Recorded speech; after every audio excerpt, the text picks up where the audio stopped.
Good Saturday morning to everybody, and welcome to Legal Notes with Mary and Charron and Ned Barron from Charron Law Group. I'm Gary Byron. Good morning, gang. How are you? Good morning. Nice to see you. Thank you. Nice to see you. I was just looking at something, and it said Hollywood is making conservatorship part of everyone's vocabulary. It started back, right? When did Britney Spears have that very on-air kind of breakdown? I think it was 2006, right? I was at least 10 years ago. They showed her being taken out in a stretcher. She shaved her head, right? Right, yeah. Yeah, But she's still going through things now. I thought I read like about a month ago that was conservatorship was with her children have got to be much older now. Right. So it was supposed to be for expire. Her dad became her conservator, and it was supposed to expire in 2021 this year. And she filed a motion in court to have it terminated. And we'll see what happens. But she really brought to the forefront. I mean, obviously, Ned and I know conservatorship has been around for a very, very long time. And she had her father take over her finances, her personal decisions, decide when she could see her kids, maintained. She couldn't even, one of the questions that she asked in her recent motion was that she at least wanted to have permission to take her car whenever she wanted to. So that is the scope and breadth of her conservatorship. Mm-hmm. And what Ned and I were talking about, then there are other shows that have come on, and so conservatorship. So there's the show on Netflix, and what show? Because I have Netflix actually. I'm just maybe not familiar with the show. So I Care a Lot. Yeah, is a show about a woman who is a conservator. She's not an attorney. She's professional conservator or conservator. Yeah. And she, I guess the basis of it is that she's in cahoots with a physician. Yes. And so she finds elderly people who have money, and she gets this physician to find that they're incapable of making their own decisions, either financially or medically. And then she petitions the probate court to find that they're incapable and appoint her as the conservator. Yeah. And then she takes them, she places them in nursing homes, and then sells all their assets, and then pays herself handsomely for doing all that. So she presents. So if anybody who watches Netflix looks at it, she presents. She's this older woman, and she presents as, I care a lot, and she's just there, and she's like, so incredibly kind and, respectful of them, and the judges love her, and of course the doctors love her because she and the doctors are in cahoots, and they find their victims, right? And then she'll have the police escort her to their homes and say, I got to move you. And she liquidates everything. And these people are left in a nursing home. So that show has gotten a lot of traction. The new Britney movie. So the New York Times has put out the Britney movie. And then there's this whole, her fan base has galvanized around her for the Free Britney movement. The stories are being picked up by, this is not just the news networks. Like, we're talking Entertainment Tonight is picking it up. Why, though? Why now? Why is it that conservatorship is coming to the forefront? What is it? I think part of it is sensationalism. Yeah. Right? With Britney Spears, now that Trump's out of office, they have to find something to talk about in the news, right? So, but the thing, voice of reason. Get him on the show. Yeah, you're coming. You're a guest on the show.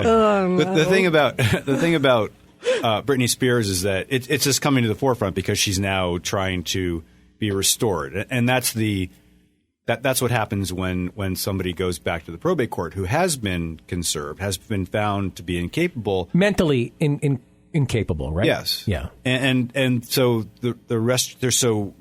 restoration is that the court now agrees, yes, you are now capable of making decisions for yourself. So you are restored, and you get all your rights back, and your rights to make your own medical decisions, your rights to manage your own finances and all that. So I think that what in her case is that she is seeking to be restored and therefore to have her father I also I don't want to say I don't agree with Ned because clearly it makes for a good story, right? Mm-hmm. But I do think that we are in a time where people are trying to advocate for themselves. You're seeing a lot of, groups of people who are trying to to rise up and say, we have rights and you can't just take those away from us. And conservatorships, Ned's rolling his eyes again at me, but, I didn't see that though. I didn't see him roll his eyes.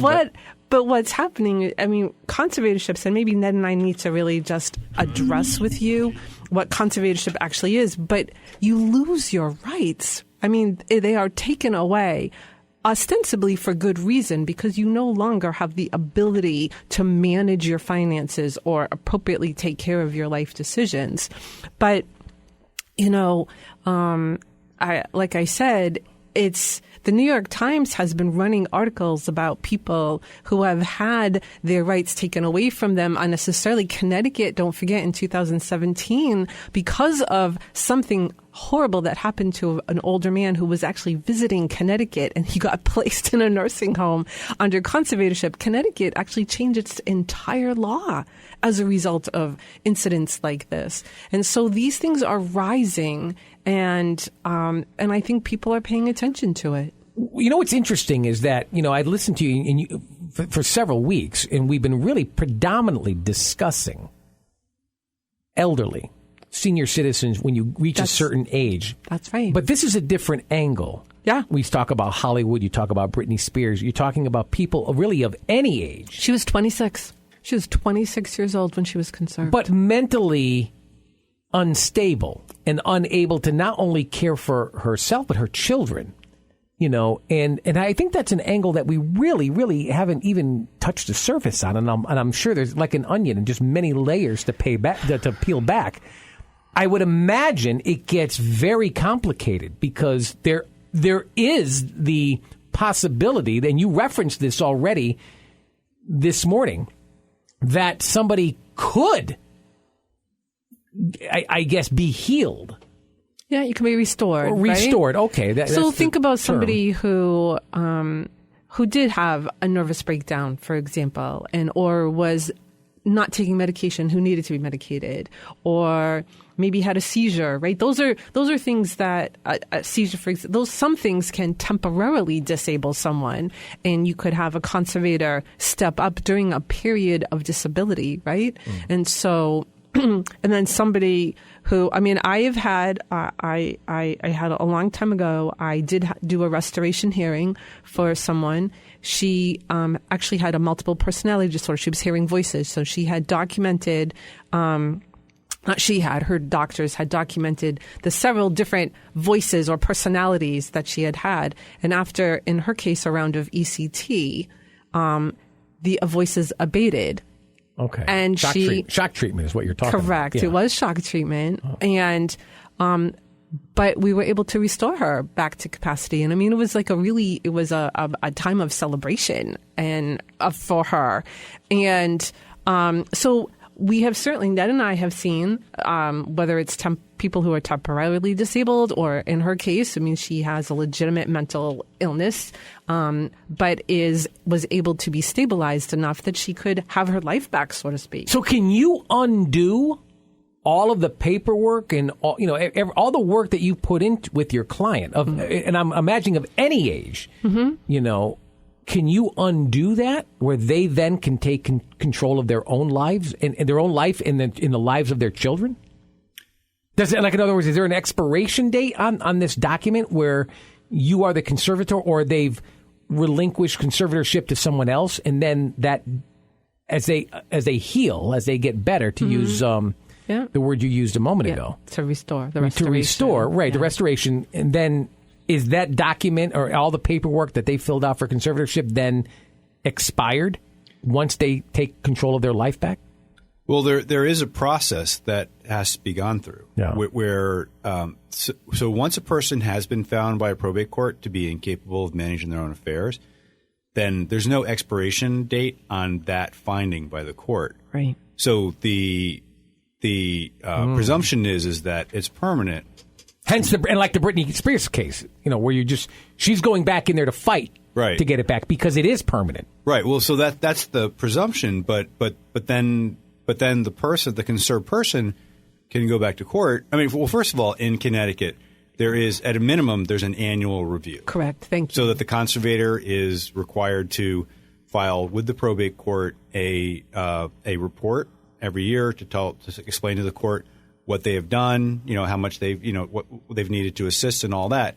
And the conserved person is allowed to ask for a hearing. There's not a hearing automatically on that review, but if that conserved person wants a hearing, then they can ask for it. And actually, in actuality, anyone who's been involuntarily conserved in Connecticut is afforded an attorney.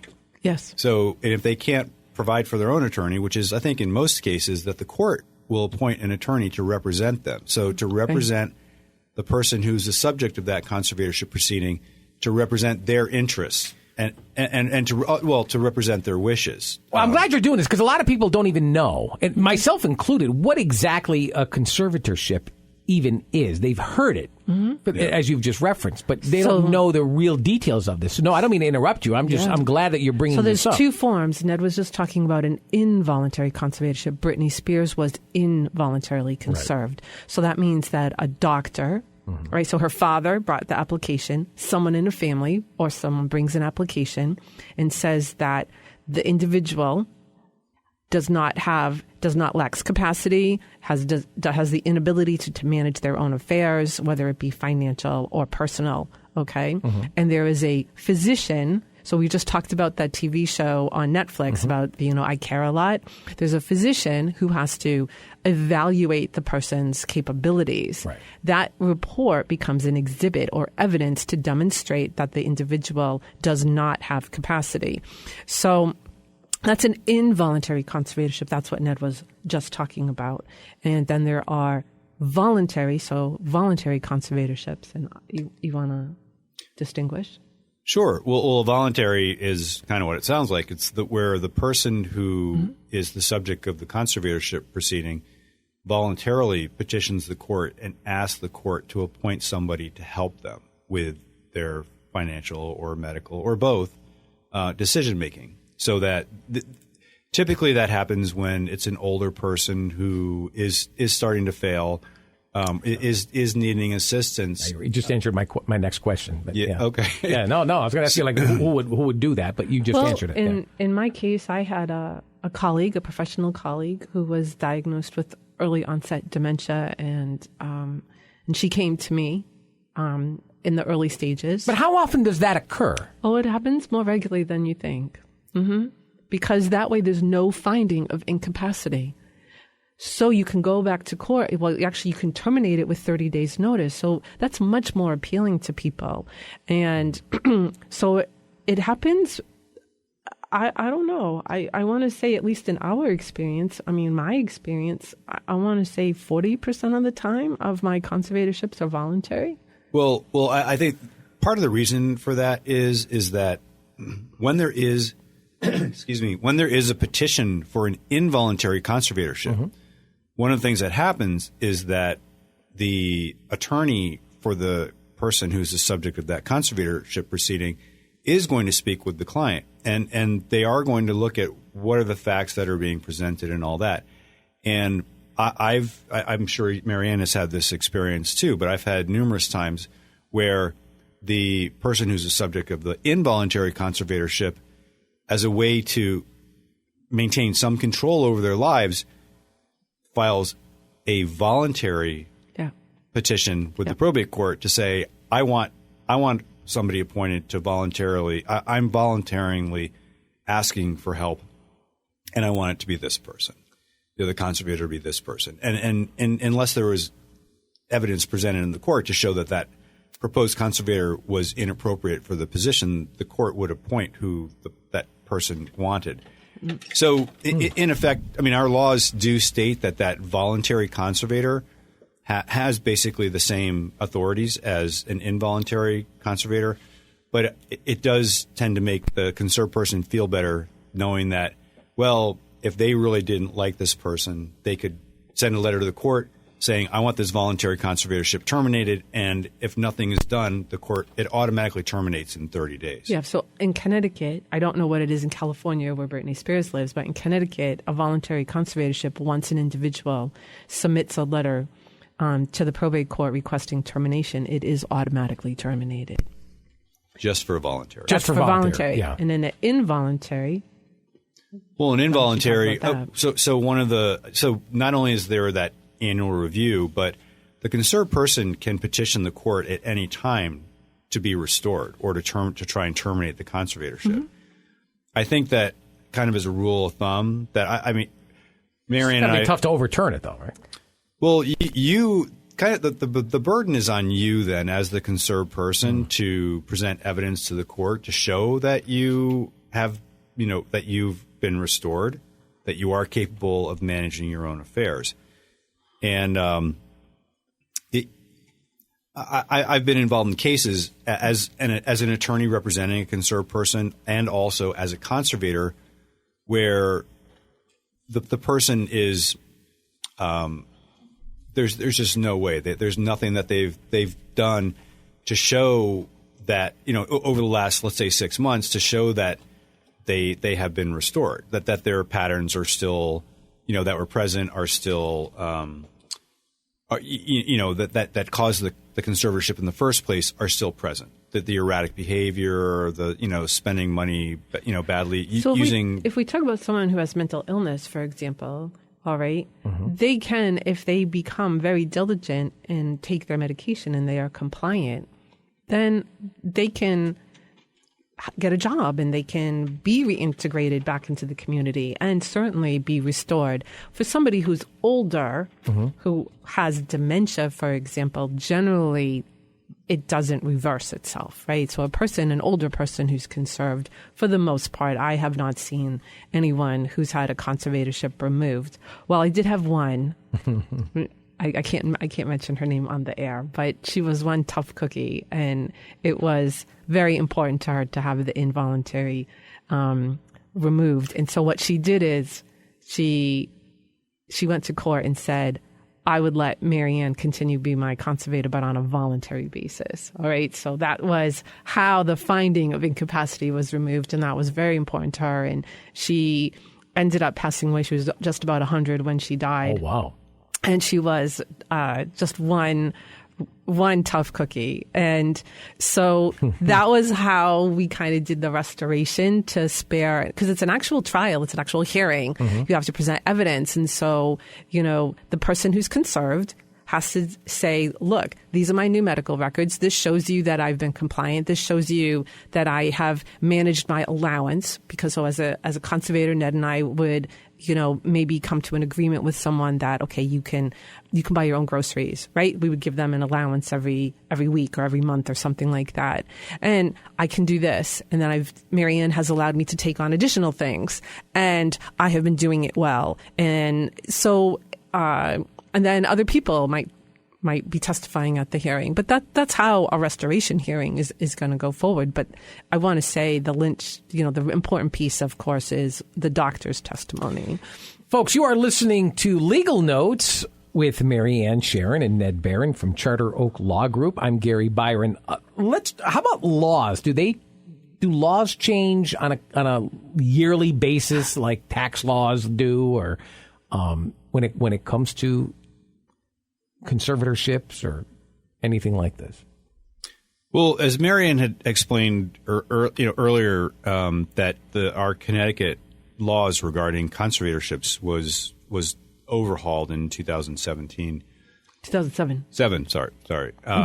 So, that there have been, in regards to conservators themselves and the conservators' responsibilities and authorities, that the probate court administration, which is the department that oversees all the probate courts in Connecticut, issued a guideline for conservatorships. And actually, there was a panel of probate court judges, attorneys, and probate court clerks who met over a period of a year, and we, when I say we, I was one of the attorneys that was on that commission or committee, and what we did was come up with guidelines for conservators. So there is a written document that really spells out what the conservator's responsibilities are, and it's been a really helpful document in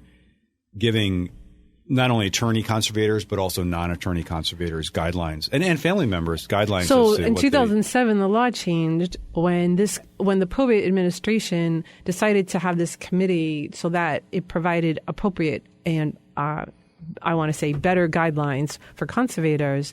That was a continuation of the development of the law. And you were on that committee, I want to say like in 17 and 18, right? I mean, that's when. So the law hasn't actually changed. The 2007 law has given people more due process rights because you are taking away some significant, liberties that we take for granted. And so. Have you ever had a child ask for conservatorship? Well, maybe they wanted to emancipate from their parents and Oh, okay. Well, conservatorships are only available to adults, so 18 and older.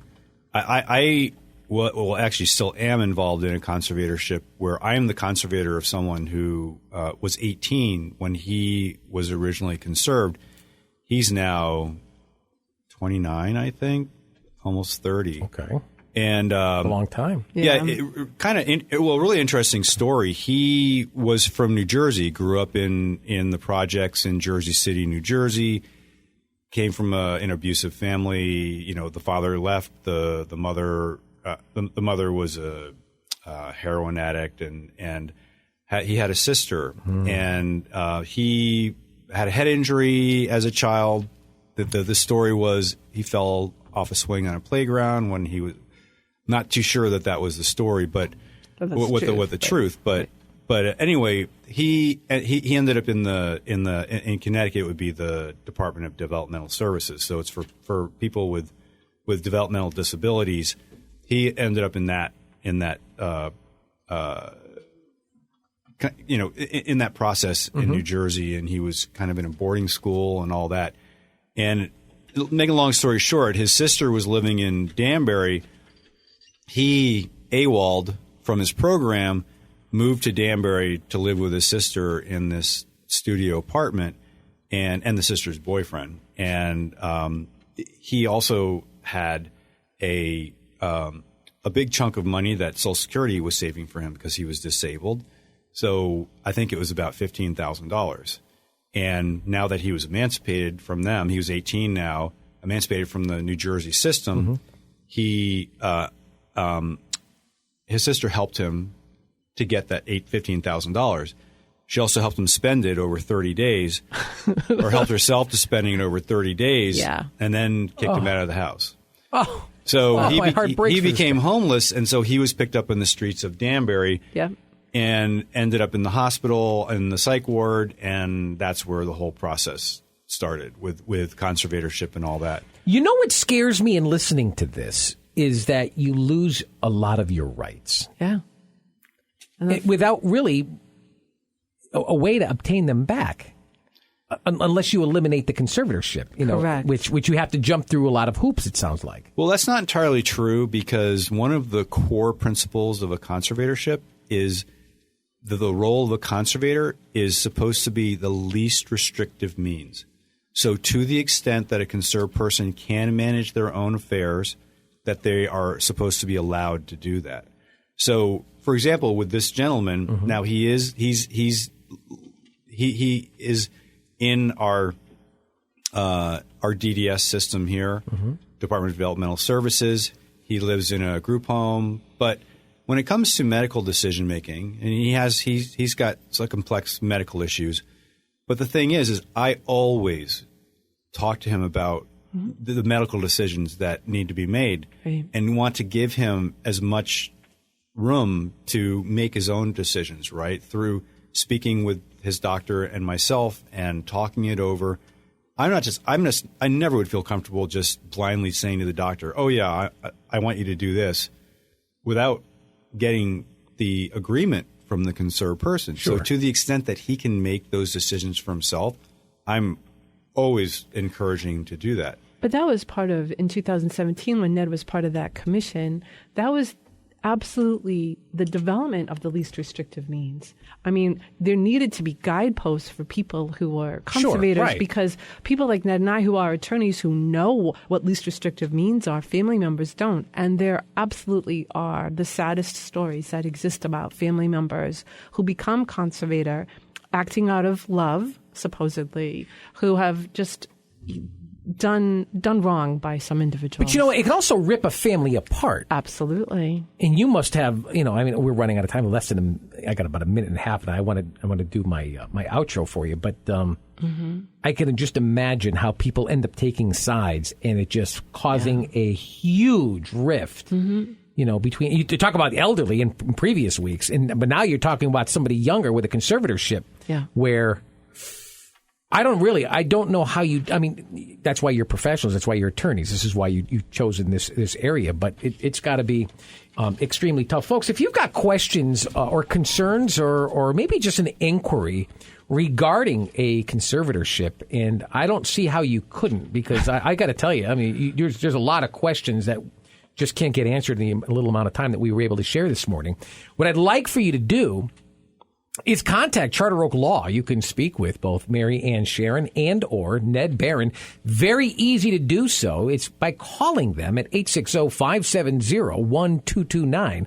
Let me repeat that for you. 860-570-1229. You can also visit their website. This is what I strongly recommend you to do that. In fact, maybe start your journey on their website at charteroaklaw.com. It's that easy. www.charteroaklaw.com. And if you'd prefer to send them an email, or perhaps you've got a question that others could benefit, perhaps we can ask this question, generally speaking, over the airwaves, simply email legalnotes@charteroaklaw.com. Again, legalnotes@charteroaklaw.com. For Mary Ann Charron and Ned Barron at Charter Oak Law Group, I'm Gary Byron. Until next Saturday, thanks for listening. Have a good one, everybody. So long.